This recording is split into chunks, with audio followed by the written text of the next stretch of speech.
बिस्मिल्लाहिर्रहमानिर्रहीम। अस्सलामुअलैकुम। तमाम तारीफ़ें अल्लाह तबारक ताला के लिए और सलातुस्सलाम हमारी प्यारी आका हज़रत मोहम्मद मुस्तफ़ा सल्लल्लाहु अलैहि वसल्लम के लिए। मोहतरम ख़वातीनो हज़रात, आज की वीडियो का मौजू है, क्या आपको सांस फूलने का मसला है, सांस में परेशानी का मसला है, तंगी का मसला है, क्या आपके गैस बन जाती है, खाना खाने के बाद पेट भारी हो जाता है जिसकी वजह से सांस लेने में प्रॉब्लम होती है, आपको उभार सा महसूस होता है, पेट भारी भारी, मतलब जैसे पेट बहुत ज़्यादा भरा हुआ है, गैस पेट में बढ़ जाती है, भारीपन हो जाता है, गैस दिमाग पर चढ़ जाती है, सर चकराने लगता है, कमज़ोरी हो जाती है। इस किस्म के अगर आपके कोई भी मसाइल हैं तो इंशाअल्लाह ये रेमेडी बहुत ज़बरदस्त है, 100% रिज़ल्ट है।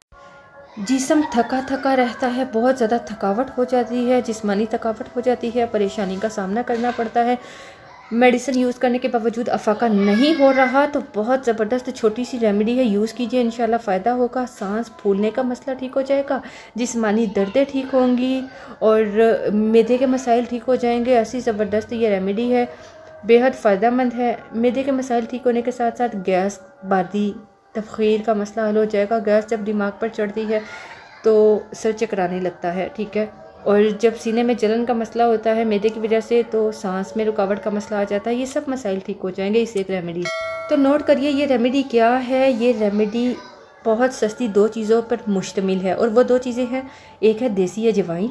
अजवाइन कौन सी?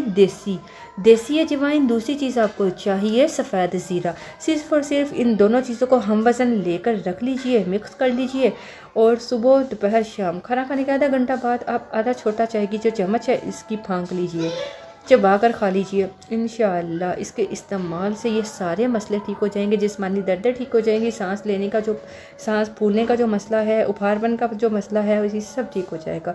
और इसके साथ साथ एसिडिटी का जो मसला है, ठीक है, ये भी ठीक हो जाएगा। आजमा कर देखिए और अपना एक्सपीरियंस हमारे साथ शेयर कीजिएगा। इसका ज़रूर यूज़ कीजिएगा और अपना एक्सपीरियंस हमारे साथ शेयर कीजिएगा। अगर आप अनम होम रेमेडी चैनल को पहली बार देख रहे हैं, पहली बार सुन रहे हैं, तो अनम होम रेमेडी चैनल को विजिट कर लीजिए। अच्छा लगे तो सब्सक्राइब कर लीजिएगा। इजाज़त चाहूँगी। अल्लाह हाफिज़।